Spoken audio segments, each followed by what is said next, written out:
My name is Farina King.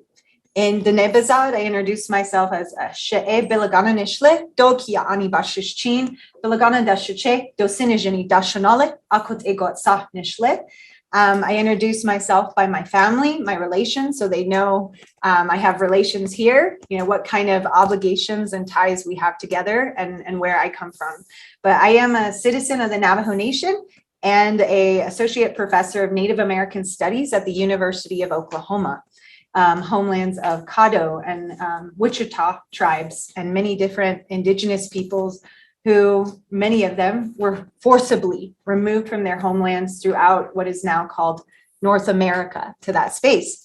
And I've been in Utah a lot. I have family who occupy and live in this space, including at the University of Utah. And that the University of Utah, our host for this workshop this year, they built this campus on Ute and Shoshone and Paiute and Goshu homelands. And Utah is home to 8 federally recognized tribal nations, not to mention all the many indigenous peoples who carry their indigeneity with them and have traversed and converged in these spaces for generations. So it is an honor and a great opportunity for us to meet today that people have traveled far. You all are sacrificing your time to listen, to come to this space and to talk about something that evokes so many different responses and lived experiences that no one of us know what the other has really gone through or what they've lived through. But that's why I'm here today. I recently was hit with news, really sad news, of my home community, and just kind of peeking online at it, hearing about violence and hurt. And this is the news of a place called Gallup, where my dad went to school, where many of my relatives are. And again, they converge in that border town, that borderland. They call it the checkerboard because it's so like hop here, you're in Denebakaya, hop here, you're on railroad country in the state. And people do terrible things to each other. They hurt each other, they hate each other, or just do all kinds of things to each other in the names of, under the banners of religion, under the banners of race, ethnicity, all these different beliefs, values, constructs. But I also know from this group that people do good for each other, even when they're so different. And when they have come at something like this text that we're talking about, the Book of Mormon, and all the texts and discourse that follow that, they come from it from so many different perspectives, stories, experiences, that I know this is a space we hope and share that we can come in circles of respect to listen to one another, to be mindful of when we speak that, we're not speaking for everyone or every group, that our voice is not to shout out or erase another's voice, but it is an opportunity for us to listen and share. And so I am honored and grateful for the ones who are willing to share in the public session, because this workshop is actually closed to the public because we wanted to ensure the best we could of a safe space, a respectful space of works in progress, that people are figuring out what they're learning, how to talk about these kind of issues and impacts of a scripture that introduced this term Lamanite, a people Lamanite, and all the impacts of that in realities and lived experiences, in beliefs and different aspects. So for them to come publicly is also a vulnerability. It's a vulnerability already to meet and gather, but to also be willing to be recorded, to be on video and online. I appreciate them for that. And that takes much courage. And I know the people we invited to speak today, they are brave intellectuals that I really admire, all of them in different ways. I don't necessarily agree with everything that they say, but that's why we're here, right? Is to understand these different perspectives, interpretations, analyses and work. And that's a community of scholars. That's recognizing our common humanity, that we're human beings, and how we treat each other. So without further ado, I will introduce our speakers with us today. And I could go on and on about memories, experiences, thoughts of their work, its impact on me and interaction with them. So this is the short version so that we can hear more from them and not, me talking about them. But I'll begin with Dr. Rob Joseph, who is a senior lecturer and the research center director, MIG Law at the University of Waikato, excuse me, I'm working on that. He is also a barista and solicitor. I think barrister, correct me, Rob. Is that how you say it? Barrister? Yeah. Barrister. Thank you. I'm not I don't know. Actually, I can just say you do. I'm an associate professor. Thank you, associate professor. I sent you all the bios. You didn't correct me. Anyway, My fault. I'll say whatever I want. No, all right. Solicitor. Rob, you're awesome. Rob, a solicitor of the High Court of New Zealand. He has been researching and writing about Maori Latter-day Saint history and experiences. He is also writing a biography of his paternal tupuna ancestors who fought at the famous 1864 battle of, all right, I'm going to butcher it, Orakau during the Waikato Wars. And so I'm so glad he could join us. He has been also, the folks on this table too, as on the panel, have been a part of this workshop really from its origins, its ideas, and conceptualization. So Rob has been a part of those conversations, and we wish you were here, but we're jealous of you too in New Zealand. We hope to see you there soon visiting. Amanda Hendricks Komodo, there in the middle, is assistant professor. Am I right? Okay, don't want to do that again. At Montana State University, where she studies the intersections between race, religion, and sexuality. Her book, coming out soon, Imperial Zions, Religion, Race, and the Family in the American West, will be published with the University of Nebraska Press in October, right? We're excited for that. And I've known Amanda now for a while too, and just always enjoyed our conversation. What? Is it that long? And enjoying learning and our interactions and conversations. So thank you, Amanda. Sarah Newcomb, there on the end, is Tsimshian of the First Nations. All right, Eagle Clan. How do you say it in Tsimshian? Lahik. Yeah, thank you. She is a writer of Indigenous identity and issues as they intersect with religion. Her writing also explores her personal experience with Lamanite identity. And Sarah and I actually run a podcast together, Native Circles, about Native American and Indigenous history. So it's been lots of fun. This is only the second time I've met her in physical person, but we have spent countless hours working together, collaborating. So it's quite amazing that, this is what this is about, is ways that we can build connections. And whether it's in Mormon studies or not, there's ways we can connect and support work that we care about and value. Dr. Thomas Murphy has a PhD, here he is, in anthropology from the University of Washington and is president-elect of the Mormon Social Science Association. He has published more than a dozen articles on Indigenous identities and the Book of Mormon.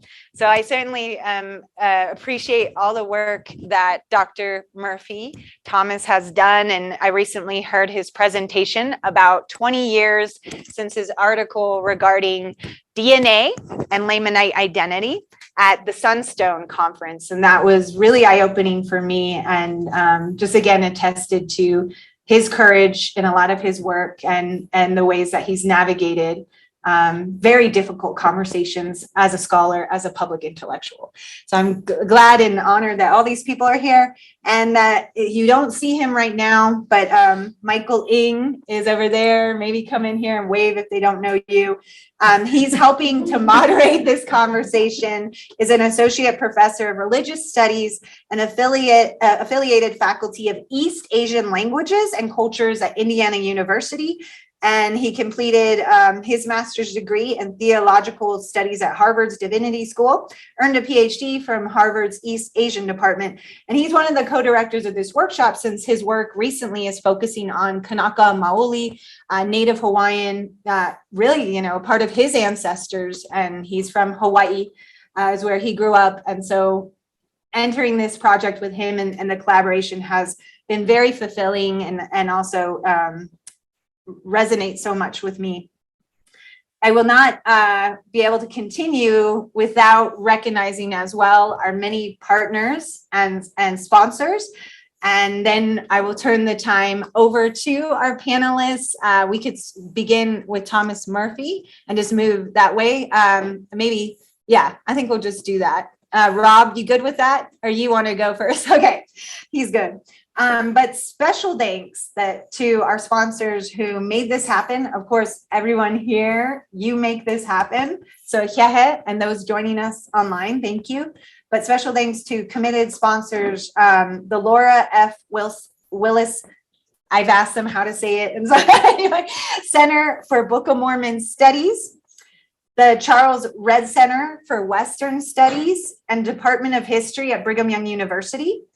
Our hosts here at the University of Utah, the American West Center, Department of History, and Mormon Studies at Utah State University, Mormon Studies at Claremont Graduate University, Signature Books, the Center for the American West at the University of Colorado Boulder, Sunstone, the Mormon History Association, Dialogue, a Journal of Mormon Thought, the Museum of Mormon History of the Americas, which Fernando Gomez, you said you might change that title to me in a minute, but I thought that was great. And we just heard him speak in the non-virtual meeting.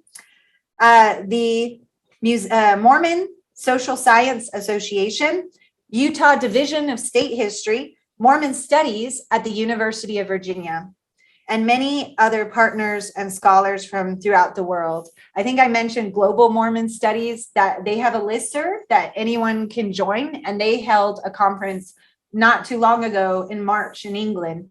So there's a lot of this work also delving into global Mormon studies as well, getting beyond even this space where we are now in Utah. Without further ado, Tom Murphy, and we will begin this panel on reflections on the discourse about Lamanites. Thank you. Thank you, Farina, for that introduction. And it's an honor to be here with all of you in the lands of the Shoshone, the Ute, the Paiute, the Gashute, and the Jumpanogos. I'm traveling from the lands of the Coast Salish with my wife, Carrie, and it's a real honor to be here. Up with problematic stories I would learn of a Lamanite princess in our family tree. As the story was told to me by my mother and my grandmother, we, through our family's conversion to Mormonism, we had become white and delightsome, and we were supposed to stay that way. This being raised this way illustrates a paradox of a Lamanite identity that is prophesied to disappear. I've spent much of my academic career unpacking this problematic inheritance. Particularly reading Vine Deloria made me quite critical of these stories that I'd heard from my family. Well, trying to unpack these stories led me to an actual person, a grandmother, 7 generations in the past, Susanna Ferguson, who was born about 1786 in Tiononderoga, a Mohawk community along the Mohawk River. That community is also called by the name of Fort Hunter, or the Lower Mohawk Castle. Considering my role in publishing the first peer-reviewed article about DNA in the Book of Mormon, Lamanite Genesis genealogy and genetics that found no evidence of Book of Mormon migrations from the ancient Near East to the Americas, I was surprised to encounter stories from Tiononderoga, from Mohawk and larger Haudenosaunee communities that echoed those in the Book of Mormon, especially those coming from neophyte communities. When I use the term neophyte, what I mean is that as the term was used in the 18th and 19th century, it was used to apply to native converts to Christianity. It was also used to apply to followers of indigenous prophets like Neolin or Tinskatawa or Handsome Lake. To give you a couple of quick examples, in Haudenosaunee tradition, the peacemaker crossed the salt water where he delivered a similar message that he had delivered to the Haudenosaunee, to the people on the other side of the water. Their response was to murder him. And he came back to Turtle Island and shared the story of his rejection, shared his wounds in passages very similar to what we read in 3rd Nephi. Also, Haudenosaunee oral traditions claimed that the followers of the Seneca prophet Handsome Lake had collaborated with Joseph Smith in the construction of the Book of Mormon. Those stories I found challenging, but I took them seriously. And I started peeling back, looking to see what might lie behind these stories. And I found evidence that Seneca, Haudenosaunee more generally, and Algonquian peoples were still present in Palmyra and Manchester, New York during the founding events of the Book of Mormon.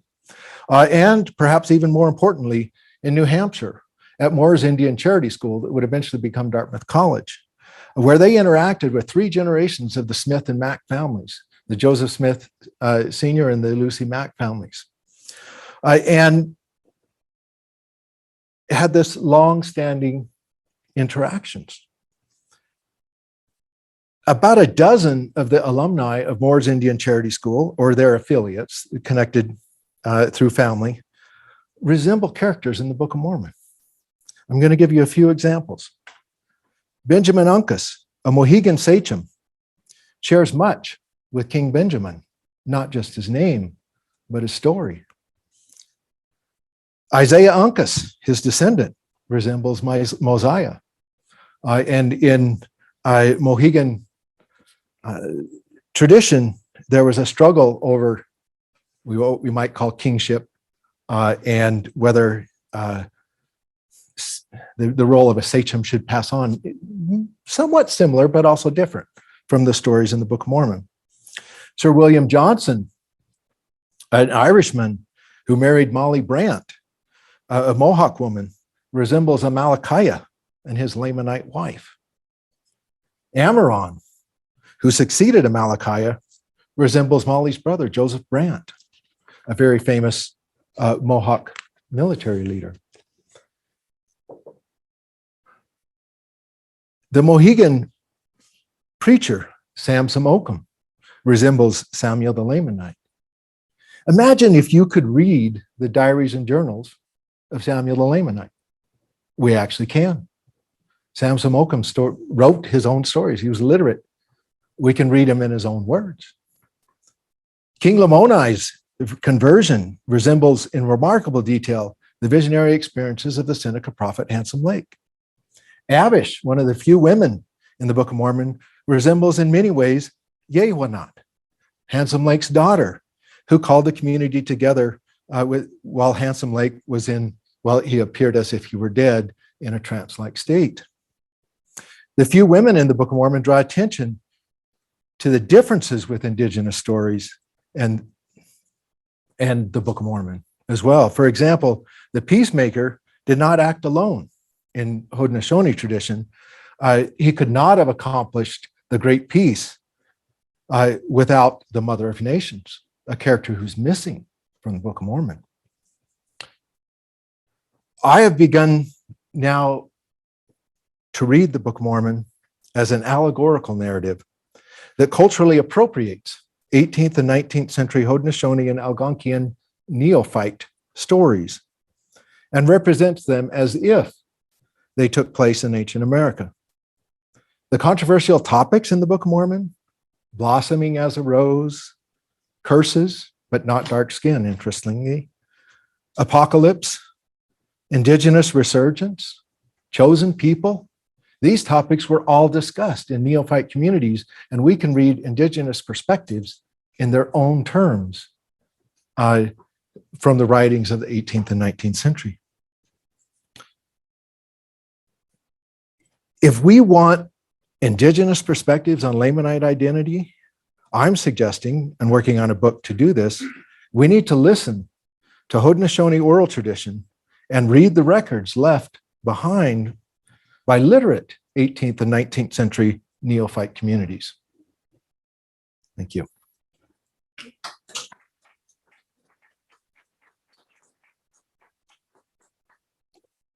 That was beautiful, Thomas.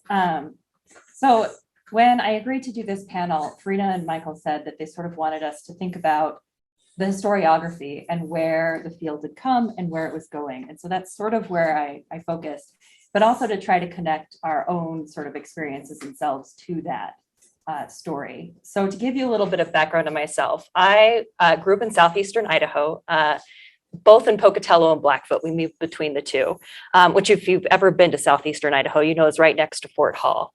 And I was born to a Jack Mormon, probably ex-Mormon actually, and a mother whose background, she was a quarter Mexican and a quarter Croatian, and then like half English and Irish. And they were Catholic, and then sometimes went to the Assembly of Christ, or the Assembly of God, also known by my family as the Holy Rollers. And so that was sort of the background I grew up in. And I hated growing up in southeastern Idaho.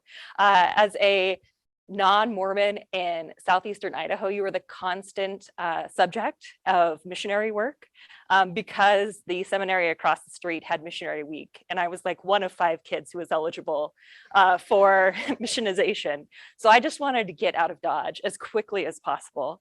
And so I went to grad school at UNLV to get an MEd in education, and then discovered I was not a good elementary school teacher, and applied to grad school in the history department at the University of Michigan, which is where I went. When I first started grad school, I wanted to be a historian of British colonialism.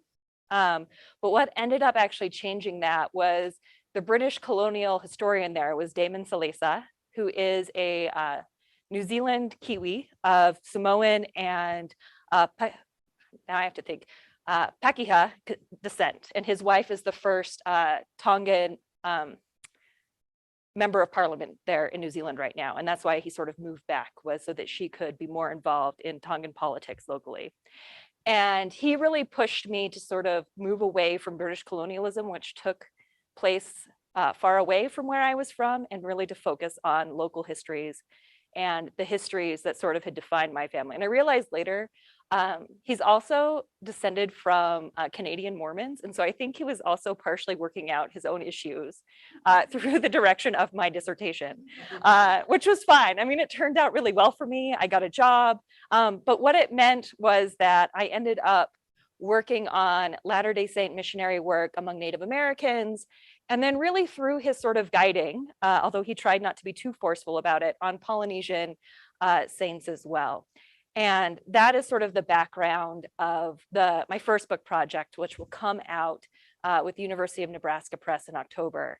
And that book is really an attempt to understand how Mormon missionary work changes as it crosses imperial spaces. Latter-day Saints don't occupy the same position in the Pacific Islands as they do in Cache Valley. And then it also attempts to understand sort of the experiences of Native Saints, and particularly the Shoshone. What I realized when I went to Michigan was I knew in Southeast Idaho that I was living on Shoshone land. What I didn't realize is when I went to Nevada and then now at Montana State, that I've never really, except for my 7 years in Michigan, left Shoshone land. And even though I thought I was getting out of Dodge, I didn't actually go all that far if you look at it from a Shoshone point of view. Although Las Vegas is very different than Blackfoot, Idaho, in wonderful ways. So when I first entered Mormon studies, there were people working on Indigenous projects, but the framing tended to be people looking at how white missionaries had understood and interacted with Native people. The reference was always the church. And so people would talk about Mormons and Native Americans, even if the Native Americans they were talking about were themselves Latter-day Saints. It was always framed as somehow like the church was the white people. And then even the Native people who'd converted to the church were somehow inauthentically Mormon or not quite as Mormon as everybody else. Frina can probably attest to this, although I've written in my paper, don't name any names. It was fairly contentious when I entered in 2009. The first time that I presented on the Polynesian Cultural Center, a man who had worked in Laie stood up and accused me of fabricating that any Polynesian had ever had anything to say about the Polynesian Cultural Center, which was an interesting situation to be in. Luckily, another white man who had also worked in Laie stood up and told him that he had spoken with some of the people that I had mentioned, and they had indeed said similar things to what I had claimed that they had said. But it was contentious. And there's a Native woman, I won't name her name because I didn't ask her beforehand, who at MHA finally sort of stood up and responded to accusations that she as a Native woman had fabricated stories to meet her own argument. And there was constant sort of people accusing other people of making stuff up. There was divisions within the Indigenous people working on Mormon studies. There was a sense that some people were too conciliatory towards the church and that other people were too angry, and that you had to sort of pick a side. And one of the things that I have really loved about being at this particular conference is it's the first time where it feels as though that's not the dichotomy and that you don't have to choose, that you're not on the side of settler colonialism or on the church, but there might be some sort of fruitful conversation that can happen between them. And I think really, I mean, I would like to say that this represents a general change within the Mormon studies community, but I actually think it's Farina's sheer force of will that has made this space happen. And that hopefully sort of the work that she has put together will start to permeate the other parts of Mormon studies, because I think that Mormon studies actually hasn't moved that far. It's still mostly people talking about missionaries interacting with Native people and not very much on Native saints once they've converted to the church. There's a famous story, and I actually don't know if these people who have converted or not, but in 1856 in Fort Supply, Wyoming, they famously hold a parade and have a Shoshone man named Boziel, is how it's sort of written in the English, carry a sign saying that he will become white and delightsome.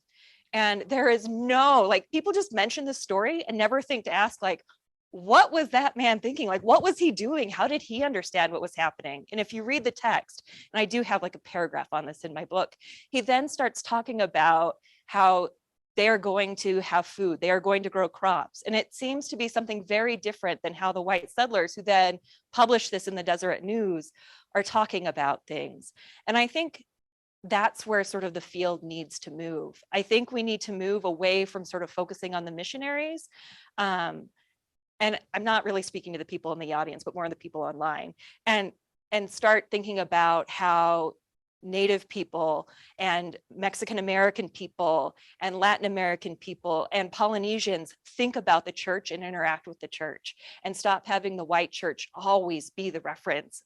I was looking at Darren's Twitter feed last night, and one of the things that came up was he had posted about his people being covenant people, which is a really powerful message, partially because no white scholar would ever call them that. And that's been part of the problem, I think, with the way that Native studies has been framed within Mormon studies.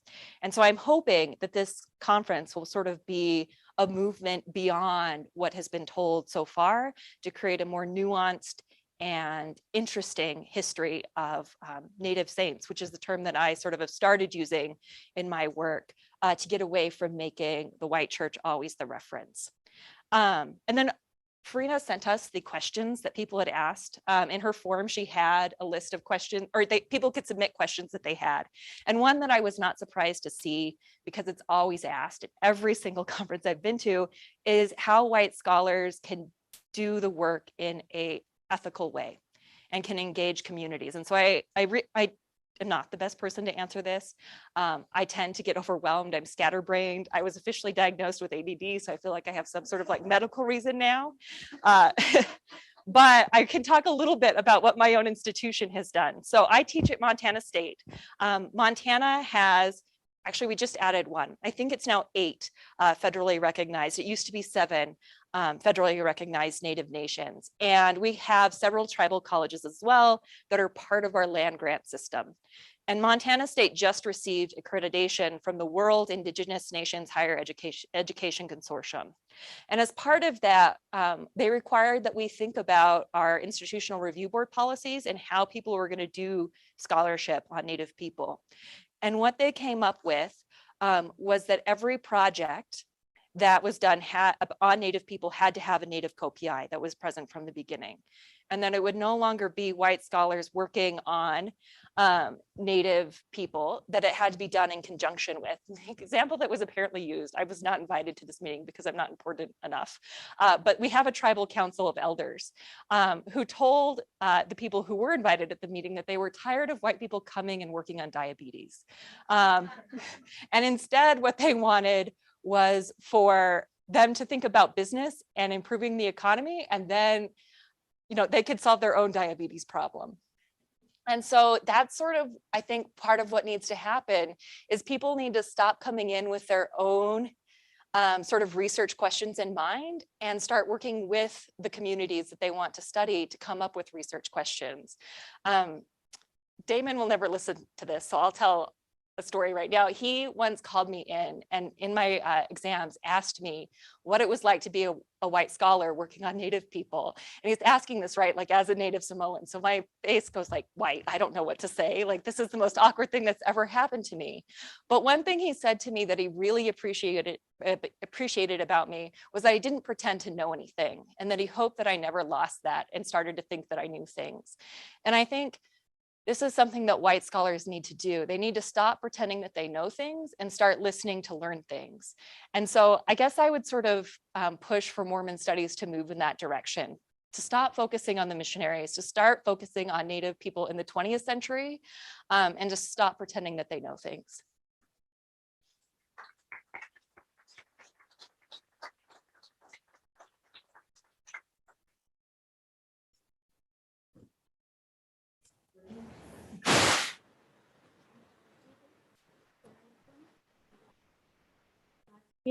Deepadiku, Simsianu, Ama. Good afternoon. My name is Sarah Nickham. My clan is Eagle. I am Simsian. First, my apologies to anyone who may view this. My pronunciation is definitely in that learning phase. It is part of my reconnecting and healing. And I like trying, and I like trying publicly, even if I make a fool of myself, because it shows other people reconnecting that it's okay to like just learn a few words and get it all wrong if you have to. So learning just a few words was beautiful for my experience, and I've added to it, but it's a struggle. So today I wanted to share my experience and views about navigating the different views and about the identity of Lamanite. My view will be a little different because it's personal. So I've been researching and writing on the subject since 2017. I never planned on it. I never thought I would do it. It was a surprise, probably as much to me as anyone else. But I think that when we're navigating those different views, it is personal to Indigenous people, not just because we have our own view, but often within our own families and communities, we have conflicting views. And any research done has to acknowledge that there's going to be those different views within those communities. I approach the subject as a Tsimshian. So I don't identify personally as Lamanite, but I do have my mom and my siblings do. I approach it more from a Tsimshian view and through the teachings I've learned through my community. So how I approach Lamanite identity will be a little bit different than how my family would. So my Tsimshian people predate the Book of Mormon timeline. They have a beautiful and unique history that I'm honored by and proud of and don't want to diminish in any way. And so I teach my children about their heritage and through a different viewpoint. I'm proud of their survival. I'm proud of my heritage. A little bit about me. I was born and raised in Mormonism, and I was, from the time I can remember, my family identified as Lamanite. That was very central to us, and the Book of Mormon was treated historically and viewed historically. So I was very connected to all of those teachings. So in 2016, I moved away from religion and hadn't even considered how this impacted me. And about a month later, I realized I have this huge piece of me that I need to process and study. And that's what got me into researching Lamanite identity and history. So my mom, she's the only one of our community she's the only one of my family to have joined the church. She joined in 1963. She was 19 in California, going to school. And for her, it was an empowering decision and a peaceful decision and the best decision that she could make at the time. So finding myself in a space that was different from my parents and different from my siblings, I found myself feeling very awkward and anxious navigating those different views of specifically Lamanite identity. While I was navigating, I was also learning the history of Indigenous people and how they intersected with Mormonism. I started learning about the Pacific Islands and things that happened there, things in South America, things that I had no idea about that happened just here in Utah. And as I read, the more I read, the more I realized I knew nothing. I was very oblivious to history from an Indigenous perspective. And I still acknowledge that there's a lot that I have to learn. But as I found myself in this space, I was angry and shocked at first, and I began writing and researching, and just years of that, of trying to process how to handle Lamanite identity and being in a space so different from people I was close to. As I wrote, I found myself stressed constantly. Like I would do a paper, I would publish it, and then I'd spend weeks just completely anxious about it. I was never afraid of sharing my story. I'm not afraid of my views or my beliefs or where I stand. I also was not afraid of where my mom stood or where my siblings stood. I knew that they had their story and they'd had their path. So I couldn't quite understand where I was in this space. I was proud of my family. I was proud of my mom's choices. I realized I was anxious for one reason only, and that was in the back of my mind were my people's teachings, which always came back to, what are you giving back to the community? So here I am writing these articles and research, and I'm like, how is it impacting the community? All research kind of has an effect, and it affects older generations as well as those coming up. So what do I give back? To my elders as well as to my children. And that's where navigating those different beliefs is very challenging. I didn't walk in my mother's shoes. I did not experience the time that she lived in. I didn't walk in my elder's shoes, nor will I walk in my children's shoes. I have my own path that I've experienced, and I could only navigate it from my space. I'm proud of my mom's survival, and I make space for her to self-identify as a Lamanite, even though I'm in a very different space. So I loved what you said about like this symposium and being able to experience everybody making space for each other. I will not diminish or reduce my mother's experience. I will not diminish or reduce my siblings' experience, but I also will not minimize or reduce my own. So how do you give back? How do I give back as I navigate these different views when I'm doing research or everything I write? I'm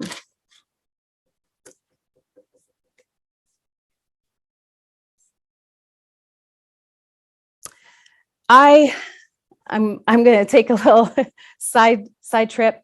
I grew up going back to Alaska to the reservation. I lived there a couple times and went to school in elementary school. And what I witnessed was giving back constantly. There are, on this small island, small reservation, there's like 4 or 5 different churches, I think.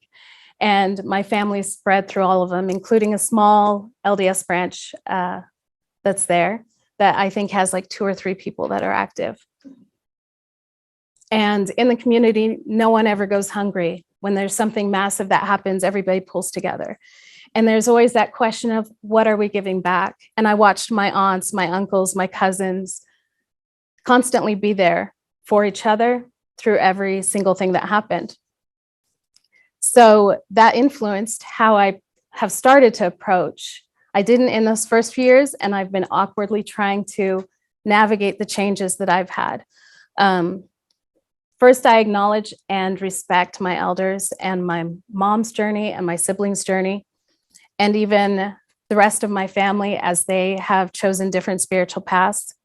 They have survived and they've walked paths that I don't walk. So acknowledging just that everybody has their own path was the first thing I chose to do. The second was harder because I was like, how do I do that while also standing for my truth? And I realized that to honor my ancestors, to honor my parents, I needed to honor my children, which is also very much a part of the Tsimshian community. Children are central in Indigenous communities. And watching my grandmother teach me and thinking about that, I'm like, all right, I'm not the kid anymore. I need to pass that on and start honoring my children. And I do that through sharing my story, sharing history, researching, educating myself, and not diminishing Indigenous history and truth and where we've come from. Our choices don't just affect us, they affect 1, 2, 3 generations. And it's not easy to have space for both of those. So while I respect other people's paths, while I give that respect and acknowledgement to my family, my mom, I also respect that my children are going to have their paths. So every research thing that I do now is centered in to honor my parents, to honor my ancestors. I must honor my children, and I must stand up and speak the things that I have to. I will not ignore my people's beautiful and unique history. I won't ignore Indigenous history. I won't ignore oral history. So giving back that acceptance, but also that truth is the only way that I've personally found to be able to balance the various views of Lamanite identity and the various ways of researching and writing about it. I'm grateful to my family in Alaska. A little shout out to them because they've given me acceptance and balance no matter where I was at in life. They supported me when I was identifying as Lamanite, and they've been gentle in supporting me as I've changed. And they continue to support my mom and my siblings. And so I definitely want to acknowledge like viewing and writing about this from an Indigenous space. So Toyaks at noon, thank you.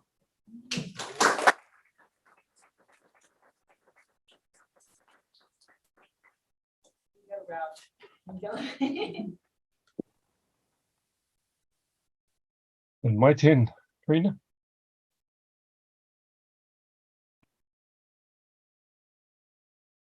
That hurt?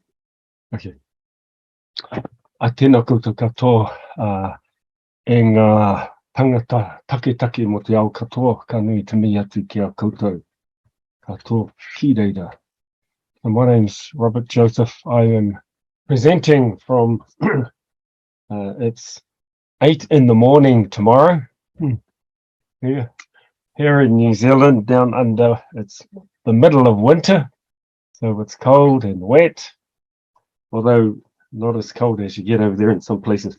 But lovely to be with you all and to just discuss a little bit about this whole reflection on discourses of Lamanite identity.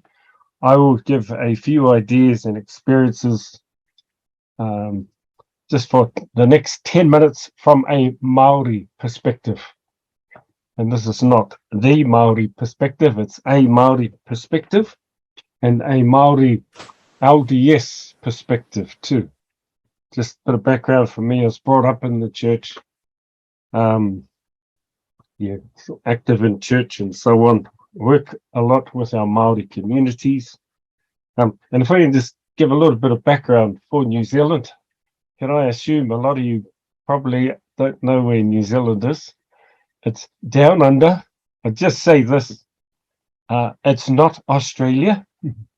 We're next to Australia with respect. And in New Zealand, our population is just over 5 million.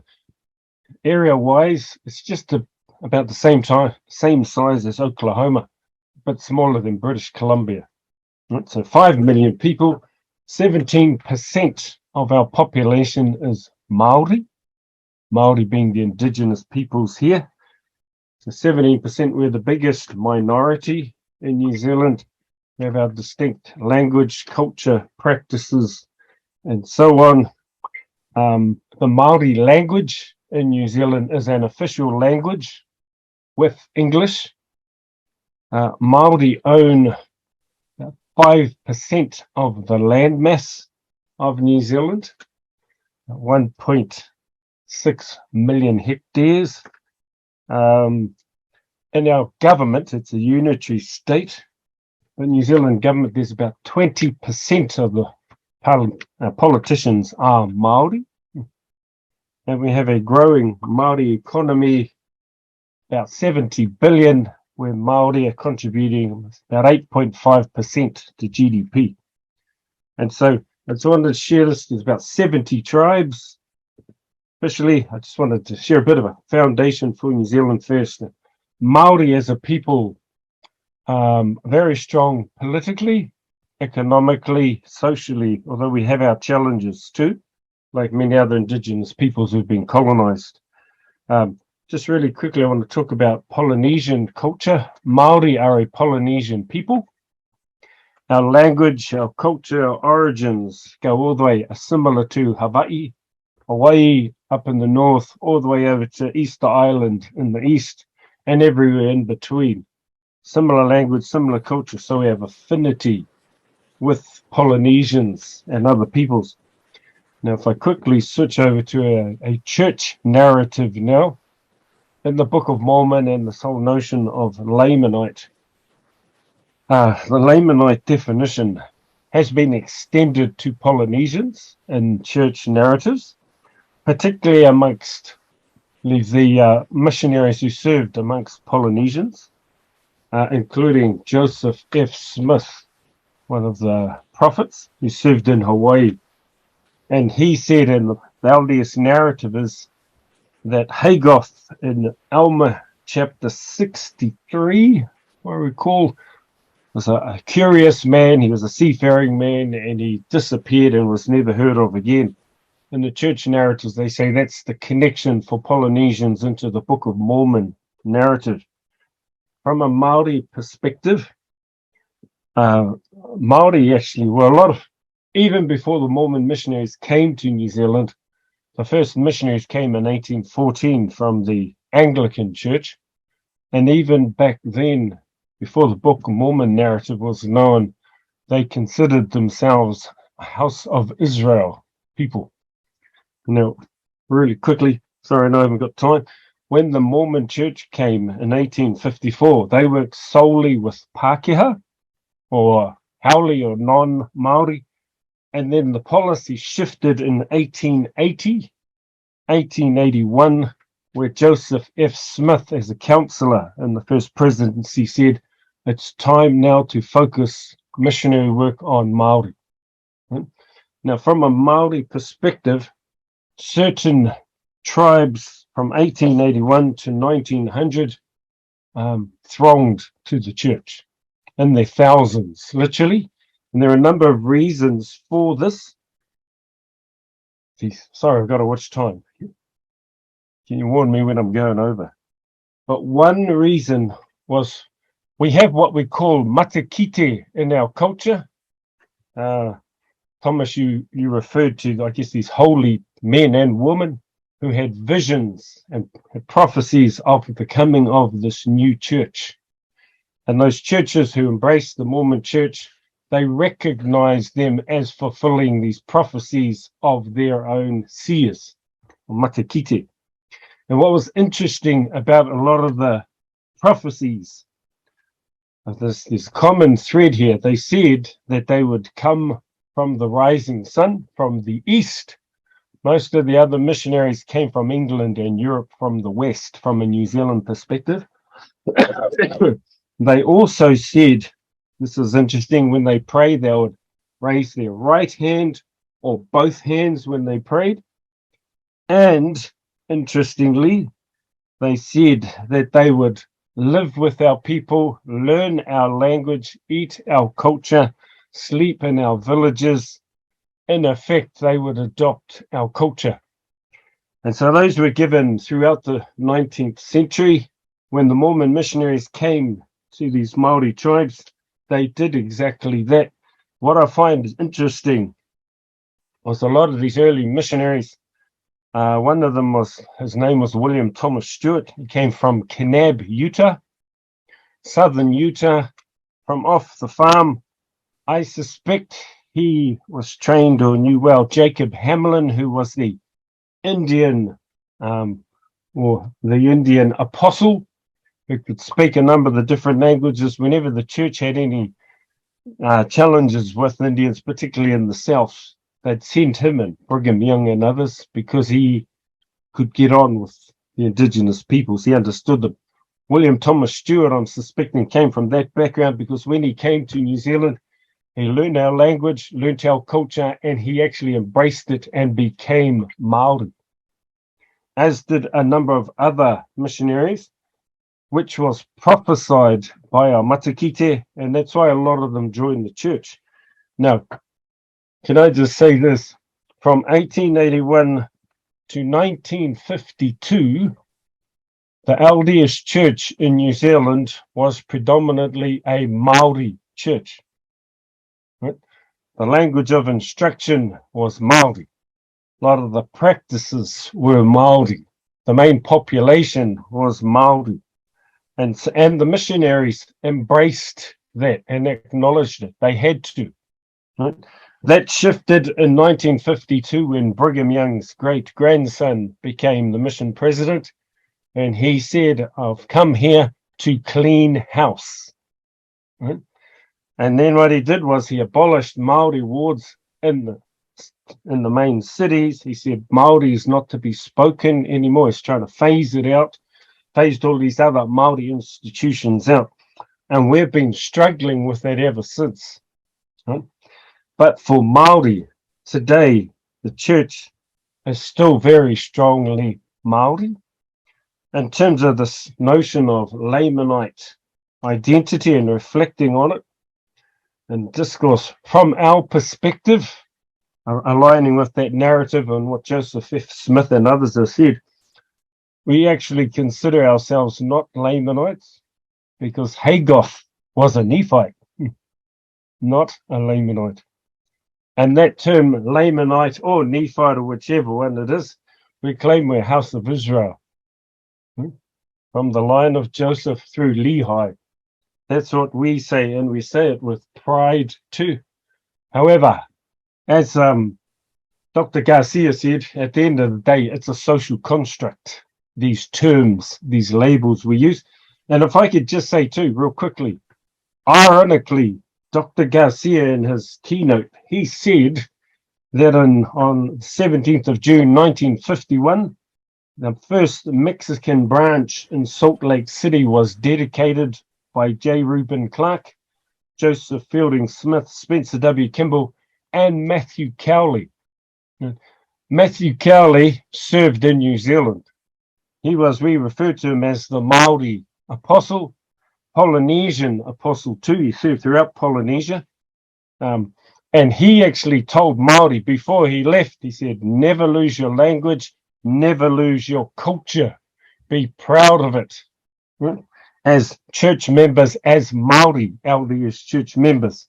And then after him, all the sweeping changes came, like in Mexico too. A lot of our people left the church as a result of Gordon C. Young and his terrible policy. We're still sort of recovering from that. But the irony is that was about 1952, 1 year before the first Mexican branch was dedicated in Salt Lake City. So interesting shift, complexities. In New Zealand, they're trying to shut it down, but couldn't. And we're still here and still strong. Our Māori population is still strong in the church here today.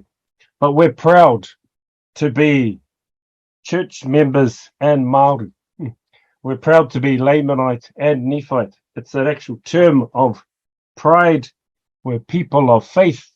We're people of covenant.